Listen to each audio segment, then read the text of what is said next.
My sister told my parents I was sleeping with her best friend, and now they think I'm ruining her life. So this all started yesterday when I, 22F, had a date planned with a guy. He ended up not showing, so naturally, I texted the group chat about it. My sister is in this particular group chat. I'm guessing my sister Sarah, 26F, told her best friend, Jay, 27M, about it because a few minutes later Jay texted me to ask if I was okay. I told him yes, just a little disappointed since I was pretty excited to try that particular restaurant. He said that he would pick me up at noon the next day so we could go eat there. I told him it wasn't necessary, but he insisted, so I agreed, not really thinking anything of it. Well, today he took me out as promised, and while we were eating, Sarah FaceTimed Jay. When he didn't answer, she called again. And again. He answered the fourth call and asked her what was going on. She said that she was just checking up on us and told me to call her later. Later ended up being almost 8 o'clock. Jay and I spent the rest of the day together, hunting down some collectible dolls we both like and trying different dessert spots along the way. On the way back to my apartment, Jay asked me to change the music on his phone. When I opened it, I saw that my sister had called him about 30 times throughout the day and texted him across multiple different apps. Jay put his phone on Do Not Disturb after lunch, so it made sense why he didn't see those notifications. Once he dropped me off, I called my sister and asked her if everything was alright. She said yes and asked if I had forgotten to call her back sooner. I told her that I was out with Jay, so I didn't get the chance and figured it could wait since she didn't call me. She hung up, and a few minutes later, I got a call from my mom. She sounded angry and told me that I should be ashamed of myself. I said sure, but why today? According to my mom, Sarah called her in tears, saying that she had caught Jay and me making love in their apartment. I was so confused. I told my mom that I did not, in fact, make love with Jay and that I didn't even know they lived together. I asked her to give me a minute, and I called Jay, but he didn't answer. So now I am here, lying on my floor wondering what the hell is going on and putting off another conversation with my mom. First update, 5 days later, so I'm not religious or anything like that, but Jesus Christ.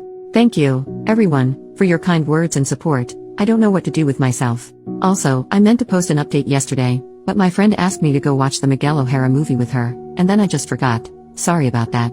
I wanted to clear up some confusion before the update. On my original post, when my mom told me that Sarah and Jay shared an apartment, I said, I didn't even know they lived together. Those were my verbatim words to her because, last I knew, Sarah had a roommate and Jay lived alone. I was right, that's still the case. Sorry I wasn't clear about that. I'm bad at expressing myself sometimes. Another thing was people wondering how Jay found out about my date, or lack thereof. According to him, he was hanging out with a few of his friends, including my sister, and she told him about it in a joking way. Some people also asked why I went out with Jay if I knew my sister liked him. I didn't know. Just because I talk to my sister doesn't mean she talks to me the same way. If I had known, I would have talked to her about it first because I know from past experience that my sister is a jealous person. Anyway, last night was a doozy. Jay called me back and said he was going to stay at a friend's because he would feel safer with company. I asked him if there had ever been anything romantic between him and my sister. He said the only thing was that he kissed her at a New Year's party at midnight because she was feeling left out. Obviously, I can't confirm if that really is the only thing. He also said that he had never even talked about moving in with Sarah, so he doesn't know why she would say they were living together. After I spoke with Jay, I called my mom again. She still sounded pissed, but this time I could hear my sister crying in the background and my dad yelling to get our butts over there, our being Jay and me, presumably. As I told my mom earlier, I didn't have Jay's butt, and I don't like to drive at night, so I told them I would go the next morning. That also gave me time to gather any evidence I could to prove my innocence. Jay even sent me a copy of his lease to prove that he and Sarah do not live together. I went to my parents alone because Jay has a job. As soon as I arrived, my parents started yelling at me. Just the usual stuff, that I was disrespectful but they never expected this from me. How dare you do this to your own sister? You know she already has a hard time, why make her life harder? My dad even called me a whore. That was fun. I kind of just sat there doing the math on how much faster I could finish my grad program and flee the country, or at least the state. I wasn't very tuned in until my mom told me that if Sarah lost her job because of me, I would need to financially support her until she found another one. That's when I snapped and told them that if they thought I was going to do that, then they were as delusional as my sister. Missing one day of work because of a tantrum over something that didn't even happen was not going to get her fired. My dad said that Sarah had been missing work to make sure that Jay wasn't leaving early to go see me. I found out my sister also told them that Jay was missing a lot of work, so he wasn't taking enough home for their bills, and they had been sending her rent money for months. I told them it wasn't true and showed them the lease Jay sent, which clearly stated the day the lease started and when it ends. It also had his address, which is not the same as Sarah's. My mom brought Sarah out of her room, where she had apparently been this entire time, and told her to explain herself. Sarah said that he probably got that other apartment so that he could be closer to me when he went on supposed business trips. First of all, Jay is a software developer. I don't know what business trips he would go on. Second, nice way to find out that my sister doesn't even know where I live, because Jay's apartment is almost an hour away from mine. I showed my parents that on Google Maps, and they finally started to believe me. Sarah started crying and calling me a liar. My dad told me that even if what I said was true, I shouldn't have been so hard on Sarah, and that as her sister, I should be helping her when she's having a rough time like this. I told him I wasn't a therapist, but if she ever decided to get help, I would pitch in. I left after that. There was nothing else I needed to say, and there was no point in waiting on an apology. My dad looked uncomfortable, and my mom was too busy consoling my sister to notice me leaving. I haven't talked to them since. Sorry if you were expecting a fun update where I somehow got revenge on my sister or something crazy and petty. If you have questions, I'll probably answer.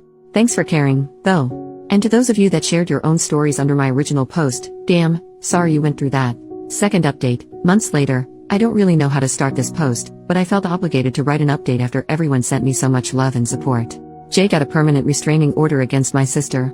It took some months and a lot more harassment, but he does have that now. As for why my sister was lying to get money from our parents, I couldn't tell you. I don't know where all the money was going, but I'm pretty sure that she lied because she didn't want them to be disappointed in her. A lot has happened, but to sum up, my sister was arrested for violating the restraining order and breaking into my home. My parents were furious with me after I didn't help bail her out. They blamed me for her getting arrested and for getting fired from the 3 jobs she's had since my last post. Since then, I have not had any contact with my mom or my sister. My dad called to wish me a happy new year, but that's about it. Also, I finished my master's degree, and after countless job applications and rejections, I finally found a job in my field. It's far away from where I currently live, which is a major plus. I'm sad to be leaving my friends, but I'm so excited to start this new chapter in my life. I think overall, I am in a much better place mentally than I was when I first wrote my post. I intended to use Reddit as a tool for journaling, but I think that didn't really work for me, so I found different methods to express and reflect on my feelings and situations. I think I'll still use my account, but probably just for trivial things that will hopefully not get very much attention.